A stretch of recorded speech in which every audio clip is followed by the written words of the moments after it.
Chères lycéennes, chers lycéens, bonjour et bienvenue parmi nous au cours en ligne. Aujourd'hui, nous allons aborder et traiter ensemble un sujet d'examen du projet 1 pour les classes de terminale lettres et philosophie. Nous allons voir comment on va traiter un sujet ensemble d'examen. Pour cela, nous allons d'abord voir les caractéristiques d'un texte d'histoire.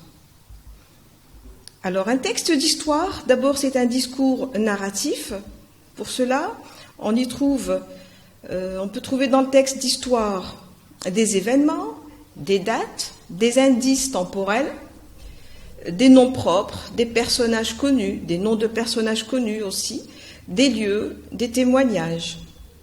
Également, l'auteur, justement, pourrait être dans un texte d'histoire un historien, il peut être un témoin, un écrivain, un journaliste et même un chercheur.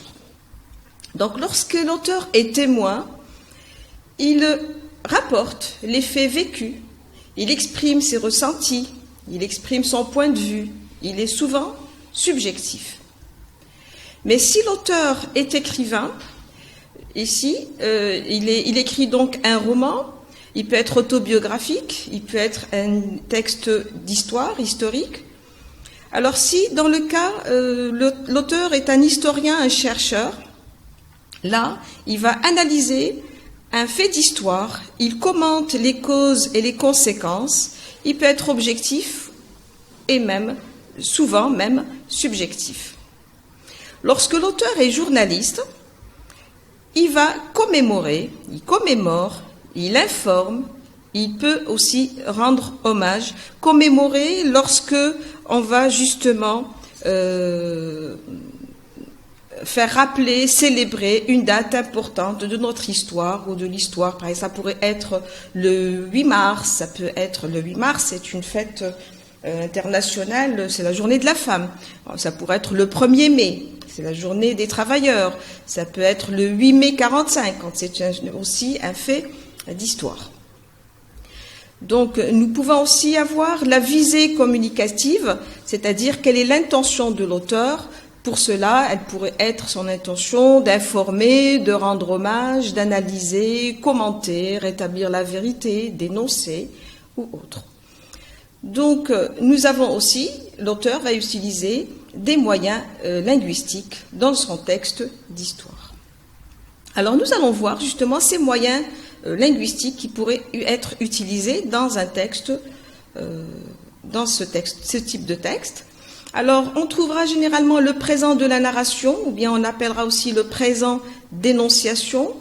Pourquoi ? Eh bien, pour actualiser, pour rapprocher le lecteur va se sentir, va vivre en quelque sorte l'histoire qui va être racontée par l'auteur. Alors, aussi les temps du récit.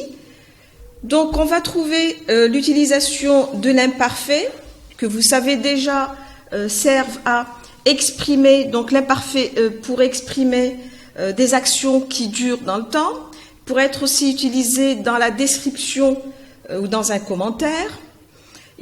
On peut trouver aussi donc les temps du récit tels que le passé simple ou le passé composé.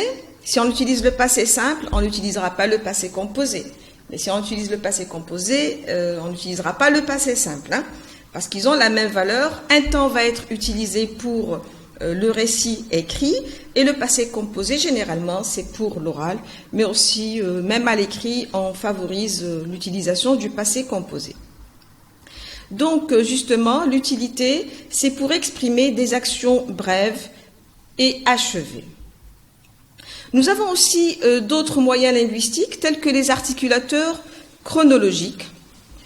Les articulateurs chronologiques, où aussi on a des indices spatio-temporels, c'est-à-dire ils vont indiquer la date ou le lieu. Chronologique, c'est le temps, mais aussi on pourrait trouver des articulateurs qui vont indiquer le temps, le lieu.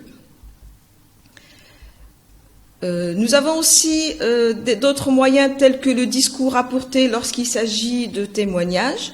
Pour cela, c'est pour rapporter justement les dires d'une personne ou d'une autorité ou autre. Nous avons aussi la passivation l'objectif de la passivation, c'est de mettre en valeur le fait lui-même.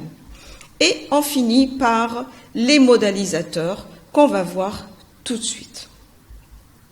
Alors, justement, pour exprimer sa subjectivité, c'est-à-dire lorsqu'on va donner son point de vue, on va dire ce qu'on pense vraiment de quelque chose, d'un thème, l'énonciateur, justement, peut utiliser des modalisateurs. Cela se passe par des mots tels que des verbes, des adverbes, des adjectifs, ou bien aussi des expressions, exemple, à coup sûr, sans aucun doute, mais aussi par des figures de style que vous connaissez, telles que la métaphore ou la comparaison. Aussi, on peut trouver des signes de ponctuation, qu'on va voir après, ou des types de phrases particuliers. Alors, les modalisateurs, on va commencer par des verbes d'opinion. Vous savez, quand on veut donner son avis, on va dire « je pense »,« je crois »,« j'estime », etc. On peut trouver aussi des adjectifs tels que « heureux »,« triste »,« égoïste »,« généreux », etc. On peut trouver aussi des adverbes, utiliser des adverbes. Les adverbes ici se terminent par « naturellement », se terminent par le suffixe « ment » ici. Mais aussi, il y a des adverbes qu'on pourrait trouver tels que bien, mal, vite, etc. Ce sont des adverbes qui n'ont pas de suffixe, mais ils expriment aussi la manière. Nous avons également des expressions telles que, comme on a dit tout à l'heure, sans doute, par bonheur, peut-être. Ce sont des expressions, un groupe de mots. On peut aussi trouver des pronoms tels que, ici, l'auteur va utiliser le « je », il va s'exprimer en utilisant le pronom personnel « je ». Il va dire aussi le « nous » qui équivaut à « vous » et à « moi », ou bien « eux » et « moi », n'est-ce pas? Le « me », le « moi », etc. Ce sont des pronoms personnels. On va aussi trouver de la ponctuation qui est particulière, telle que le point d'exclamation. On pourrait s'exclamer. Là, c'est un mode de subjectivité pour exprimer sa subjectivité, ou bien le point d'interrogation, etc. On peut aussi trouver des tournures impersonnelles. Exemple, il est certain que, il est possible que, il faut, etc. Donc, on a aussi l'emploi du temps lorsque l'auteur va utiliser le futur ou le conditionnel. Justement, ici, il a l'intention d'exprimer un point de vue ou bien sa position. Vous avez aussi, donc, en termes communs, vous avez l'habitude d'utiliser le vocabulaire mélioratif, qui est un jugement positif. Donc là, vous allez exprimer un sentiment positif en utilisant tous les mots qui ont une valeur positive. Mélioratif, vous allez trouver ici que mélioratif veut dire meilleur, d'accord? Méliorer, donc, c'est généralement veut dire positif. Le meilleur, normalement, c'est un mot latin qui veut dire valeur positive. Et vous avez aussi le vocabulaire péjoratif, c'est-à-dire un jugement péor ou péjor, qui veut dire pire, en fait, qui veut dire mauvais ou négatif. Là, c'est les types, de toute façon, des modalisateurs que vous allez pouvoir retrouver dans un texte d'histoire. Aussi, pour informer, on peut rester objectif. Donc, finalement, si on est au subjectif, on va utiliser tous ces modalisateurs. Mais si on est objectif, si on doit informer et rester objectif, est-ce qu'on va utiliser ces modalisateurs? Eh bien, justement, on ne va pas les utiliser, n'est-ce pas? Donc là, l'auteur va rester neutre et objectif. Il est absent de son discours, il est absent dans son texte et il ne va pas utiliser le pronom « je », mais plutôt le pronom indéfini « on ». Et la visée communicative serait seulement informer ou expliquer objectivement. Nous avons maintenant abordé ensemble un texte d'histoire, un sujet d'examen, du projet 1. Je vais vous lire le texte, vous suivez avec moi, et après nous allons voir comment travailler le questionnaire pas à pas. Donc je commence la lecture. 19 juin 1956. Pour la première fois dans cette guerre, la guillotine entre en action. Zabana et Ferraj ont la tête coupée. au nom de la loi française. Ainsi, le statut de combattant de guerre ne sera pas réservé aux nationalistes. Jamila Briki, qui fut au premier jour de juillet 62 ma première amie de la Casbah, livre ses souvenirs sur les nouveaux rites funéraires qui s'instaurent aux portes de la prison Barberousse. Les familles des condamnés à mort allaient tous les matins à Barberousse, car lorsqu'il y avait des exécutions, c'était affiché sur la porte. Nous allions tous les matins pour voir s'il y avait ces fiches blanches sur la porte. Des fois, il y en avait 3, 4. Chaque exécuté avait sa fiche personnelle. Nous n'étions jamais prévenus. Il fallait aller lire les noms sur la porte. C'était la chose la plus horrible. Et l'eau. Quand il y avait plein d'eau devant la porte, c'était parce qu'ils avaient nettoyé le sang à grande eau avec un tuyau. Peu après, un gardien sortait et appelait la famille du guillotiné de l'aube. Il rendait les affaires personnelles du mort à sa femme ou à sa mère. Les femmes ne pleuraient pas. Les compagnes venues aux nouvelles les entouraient et allaient ensuite jusque chez elles pour la veillée religieuse. Le corps de l'exécuté n'était jamais remis aux siens. L'administration pénitentiaire se chargeait seule de l'inhumation au cimetière d'El Alia. On ne donnait que le numéro de la tombe aux femmes qui s'y rendaient le lendemain. Jamila Briki se souvient encore d'une scène devant Barberousse, un de ses matins d'exécution. Elle-même, ayant son époux Yahya condamné à mort, vivra cette attente et cette tension. Je revois encore une vieille femme lorsqu'on lui a rendu le baluchon de son fils, donc un guillotiné de l'aube. Elle s'est assise par terre devant la porte de la prison et elle sortait le linge de son fils. Elle embrassait sa chemise, son peigne, sa glace, tout ce qui était à lui. Jamais il n'y a eu de pleurs, de cris de lamentation. Nous partions avec la famille de l'exécuté. À chaque exécution capitale, dès le 20 juin 1956, le mot d'ordre de la résistance urbaine à Alger est de multiplier les attentats contre tout Européen avec la recommandation pour l'or d'épargner les femmes et les enfants. L'auteur de ce texte, c'est Assia Djebar, Le Blanc de l'Algérie, de la maison d'édition Albin Michel, livre de poche, 1995. Donc ici, il s'agit d'un extrait de roman de Assia Djebar, Le Blanc de l'Algérie. Nous passons maintenant aux questions de compréhension. Je lis avec vous. Alors, quand on a un sujet d'examen, on lit le texte, on lit les questions et je vous accompagne dans la lecture. Donc, Jamila Briki est une historienne, un témoin ou une témoin ou bien une écrivaine. Recopiez la bonne réponse. Justifiez ensuite votre réponse en relevant du texte 2 expressions ou mots employés par l'auteur.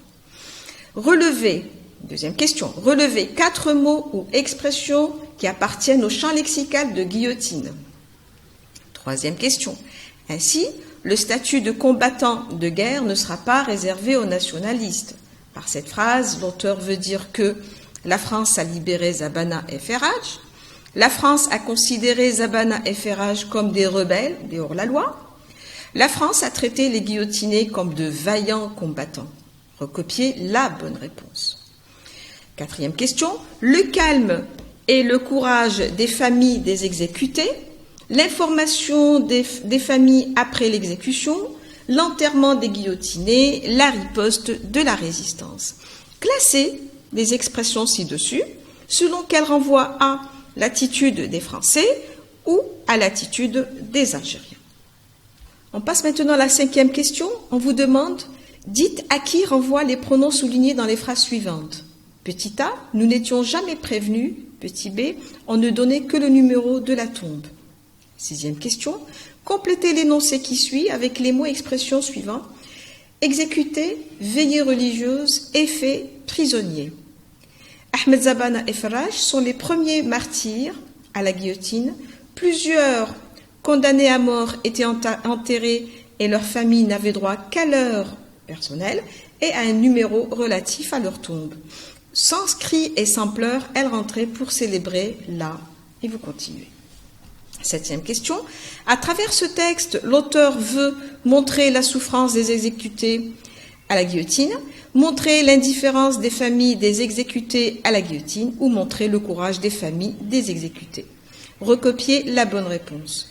8e, selon vous, pourquoi la résistance recommandait-elle d'épargner les femmes et les enfants lors des attentats? Répondez, expliquez en 2 ou 3 phrases. On passe à la dernière partie qui est la production écrite. Elle sera sur 7 points du moment que la première partie de la compréhension du texte est sur 13 points. C'est pour, on se rappelle, c'est pour les classes de lettres et philosophie. Alors on vous demande toujours de traiter un seul sujet au choix. Soit le premier sujet qui est un compte rendu, soit le deuxième sujet qui est une production écrite, une expression écrite. Donc je vous lis le sujet 1. À l'occasion du 18 février, journée du Shahid, votre professeur vous a chargé de rédiger un article pour le publier dans le journal de l'établissement. En 140 mots, ou 150, on pourra aller jusqu'à 150, parce qu'on a plus ou moins 10, rédigez le compte-rendu objectif de cet extrait de Essia Djebar pour le journal mensuel de votre lycée. Le deuxième sujet, vous faites partie du club d'écriture de votre lycée et à l'occasion du 1er novembre, vous avez décidé de publier un article sur la solidarité entre les familles algériennes pendant la guerre de libération. En 150 mots, rédigez le texte de cet article pour mettre en évidence les valeurs des Algériens. Ça, c'est le sujet de votre examen et nous allons maintenant passer aux réponses. Alors, on va prendre question par question, et le texte qui est à droite, et la question serait à gauche, et qu'on va travailler ensemble. Vous suivez. Alors, la première question, Jamila Briki est une historienne, un témoin ou une écrivaine? Alors, là, vous avez le texte. Quelle serait votre réponse? Vous allez me dire, justement, qu'elle est témoin. Comment vous pouvez le savoir? Justement, dans le texte, l'auteur va utiliser l'expression, entre parenthèses, regardez, elle-même, ayant son époux, Yahya, condamné à mort, vivra cette attente et cette tension. Ou bien, donc là, ça montre qu'elle est justement témoin, elle a son mari, justement, qui était un condamné à mort pour Jamila Briki. Donc elle était membre d'un prisonnier, donc elle était la femme, et aussi faisait partie de ces familles-là qui allaient attendre la nouvelle à Barberousse. Donc on vous demande de justifier votre réponse en relevant du texte 2 mots ou expressions employées par l'auteur. Vous avez livre ses souvenirs. Qui va donner ses souvenirs, va livrer ses souvenirs? C'est Jamila Briki. Nous avons également, lorsqu'elle dit, l'auteur va dire, Jamila Briki se souvient encore. Donc là, elle rapporte les paroles ou bien les souvenirs de Jamila Briki. Elle va utiliser Jamila Briki, elle va dire, je revois encore une vieille dame. Donc ici, on vous demande juste 2 réponses, vous prenez que 2. Que ce soit des mots ou expressions, on ne vous a pas dit. Si on vous a dit que des mots, vous allez mettre souvenir, se souvient, etc. Mais puisque là, on vous a dit soit des mots, soit des souvenirs, vous êtes libre de prendre l'expression ou le mot qui vous convient. Alors, on passe à la deuxième question. On vous dit relevez 4 mots ou expressions qui appartiennent au champ lexical de guillotine. Alors, pour la guillotine, regardez dans le premier paragraphe, les premiers exécutés à la guillotine étaient Zabana et Ferraj. Vous savez très bien, dans l'histoire, vous avez appris que Zabana a été exécuté à la guillotine. Qui veut dire quoi? Qui veut dire tête coupée, on leur a coupé la tête. D'accord? Le mot aussi qui revient à cela, c'est des condamnés à mort. Condamnés à mort, ça veut dire qu'ils vont être tués. Ce sont des prisonniers, mais qu'on va tuer. Donc aussi, il y a le mot guillotiner. Le guillotiné de l'aube, c'est-à-dire c'est la personne qu'on va lui couper la tête très tôt le matin. Vous avez un condamné à mort, vous avez aussi l'exécuté, il a été exécuté, il a été tué. Vous avez aussi exécution capitale, dans le dernier paragraphe, exécution capitale, ça veut dire une peine capitale ou bien la condamnation à mort. Ça, c'est, on vous demande, ça c'est la deuxième question pour la guillotine, et pour cela, vous prenez que 4 mots qui sont les plus pertinents pour vous. On passe maintenant à la troisième question. Ainsi, le statut de combattant de guerre ne sera pas réservé aux nationalistes. Par cette phrase, l'auteur veut dire quoi? Que la France a remis les honneurs à Zabana et Farraj? Alors, selon vous, est-ce que la France va remettre les honneurs à Zabana et Farraj? Bien sûr que non. Là, Zabana, ils ont été tués, n'est-ce pas? Regardez la troisième proposition. La France a traité les guillotinés de vaillants combattants. Est-ce qu'elle les a valorisés, justement? Est-ce qu'elle les a traités de courageux, de vaillants? Non. Justement, la France a considéré Zabana et Farraj comme étant des rebelles, des hors-la-loi. Et justement, un rebelle, justement, c'est une personne qui se révolte, c'est une personne qui ne veut pas se soumettre à la loi, qui refuse justement qui refuse la loi française ici. Donc ce sont des résistants, comme on a utilisé dans le texte, à la fin du texte, que ça a utilisé les résistants, ce sont des rebelles. Donc la réponse est ainsi, le statut de combattant de guerre ne sera pas réservé aux nationalistes, c'est-à-dire on ne réservera pas le statut de combattant de guerre à ces deux-là, c'est-à-dire Zabana et Farraj. Donc la réponse ici est sur un point. Vous voyez, le point est noté en étoile. On passe maintenant à la question suivante, la 4e. Le calme et le courage des familles des exécutés, l'information des familles après l'exécution, l'enterrement des guillotinés, la riposte, la résistance. On vous demande de classer ces expressions ci-dessus, selon qu'elles renvoient à l'attitude des Français et à l'attitude des Algériens. Donc, pour la première information, le calme, alors, l'information des familles après l'exécution, c'est justement, on la trouve la réponse dans le texte. Regardez, peu après, un gardien sortait et appelait la famille du guillotiné de l'aube. Vous remarquez ici que ça veut dire que la famille des exécutés n'était pas informée avant l'exécution, mais plutôt après l'exécution. Ils exécutaient d'abord les prisonniers et ensuite ils appelaient la famille. D'ailleurs aussi, dans le texte, ils vont utiliser, ils allaient tous les matins à Barberousse. Tous les matins, ils allaient à Barberousse pour voir l'affichage sur la porte, si le nom de leurs parents, frère, mari ou fils, était affiché ou non. Nous avons également l'enterrement des guillotinés. Qui enterrait les guillotinés, justement? C'était les Français. La phrase qui le dit, c'est l'administration pénitentiaire se chargeait seule de l'inhumation au cimetière d'El Alia. Seule, c'est-à-dire ici que ce ne sont pas les parents, mais plutôt l'administration pénitentiaire, c'est-à-dire l'administration de la prison. C'est la prison qui se chargeait, qui s'occupait. L'inhumation, ça veut dire l'enterrement. Inhumer veut dire enterrer. Exhumer veut dire déterrer. Donc là, ils vont mettre le corps, désolé de l'expression, mettre le corps sous terre. Donc c'est l'enterrement.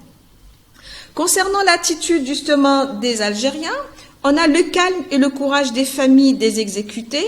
La phrase qui le justifie, c'est jamais il n'y a eu de pleurs, de cris, de lamentations. Ceci montre justement le courage des familles. Il faut vraiment vivre la situation pour avoir ce courage de ne pas pleurer un proche. Et en plus, quand ils ont la tête coupée, c'est horrible. Donc là, ça pourrait être des cris et des hurlements et des pleurs. Mais là, les familles ont été très courageuses et très patientes. Alors, concernant la dernière proposition, va être pour l'attitude des Algériens, qui est la riposte de la résistance. C'est la résistance algérienne qui va justement riposter. C'est la résistance, regardez la couleur en bleu, la résistance urbaine à Alger, et de multiplier les attentats. c'est-à-dire au lendemain de la première exécution. Regardez, dans le premier paragraphe, c'est le 19 juin. Dans le dernier paragraphe, vous avez le 20 juin, c'est-à-dire le lendemain, juste le jour d'après, des exécutions que la France avait commencé à la guillotine, à l'application de la peine capitale, la résistance urbaine, la résistance algérienne a commencé à multiplier les attentats, tuer tout Européen. Mais attention, avec la recommandation de ne pas toucher les femmes et les enfants. Nous passons maintenant à la question 5. Nous passons maintenant à la 5e question. Je lis la question. Dites à qui renvoient les pronoms soulignés dans les phrases suivantes. Nous n'étions jamais prévenus, on ne donnait que le numéro de la tombe. Alors, on revient au texte et on relève la phrase. Nous n'étions jamais prévenus, elle est en rose. Allez, à qui renvoie le nous? Nous allons voir que le nous renvoie aux familles des condamnés, n'est-ce pas? Et les familles, on aurait pu dire elles et non pas nous. Et là, pourquoi elle a dit nous? Parce qu'elle aussi fait partie de ces familles de condamnés, c'est-à-dire il y a aussi la témoin Jamila Briki.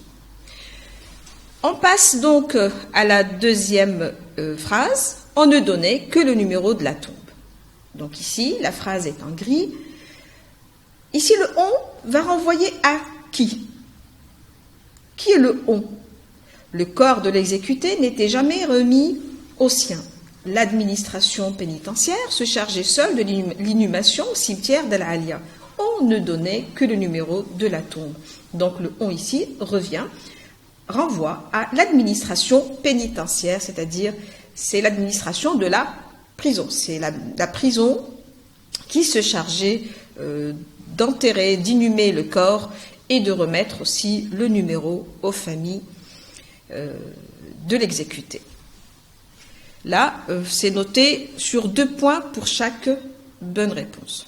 Maintenant, on va passer à la 6e question et on va essayer de répondre ensemble. Donc, n'oubliez pas que c'est toujours un accompagnement. Je vous accompagne dans la recherche des réponses. Alors, complétez l'énoncé qui suit avec les mots et expressions suivants. Exécuté, veillée religieuse, effet prisonnier. Ahmed Zabana et Faraj sont les premiers martyrs à la guillotine. Donc là, qu'est-ce qu'on va mettre? Est-ce qu'on peut mettre veillée religieuse? Non. Est-ce qu'on peut mettre effet à la guillotine? Non plus. Est-ce qu'on peut mettre prisonnier à la guillotine? Non plus. Donc, c'est l'expression exécuté parce qu'ils ont été carrément exécutés, c'est-à-dire on leur a coupé la tête. Plusieurs prisonniers condamnés, donc plusieurs condamnés à mort. Qui va-t-on condamner à mort? Ce sont les prisonniers. D'accord? Donc vous avez dans le texte énormément d'expressions qui renvoient à la prison, telles que la prison Barberousse. Alors je vous ai mis entre parenthèses, la prison Barberousse maintenant s'appelle Serkaji, qui se trouve, pour ceux qui habitent Alger, ça se trouve à Bebjdid. Serkaji, c'est plus haut que la Casbah pour ceux qui ne connaissent pas Alger. Donc c'est Alger Centre en fait. Donc Ahmed Zabana et Faraj sont les premiers martyrs à la guillotine. Plusieurs prisonniers condamnés à mort étaient enterrés et leurs familles n'avaient droit qu'à leurs personnels, donc à leurs effets personnels. Effets personnels, ce sont les affaires personnelles, telles que le baluchon, telles que sa chemise, son peigne, sa glace, tout ce qui était à lui, ce sont ses effets, ce sont ses affaires personnelles.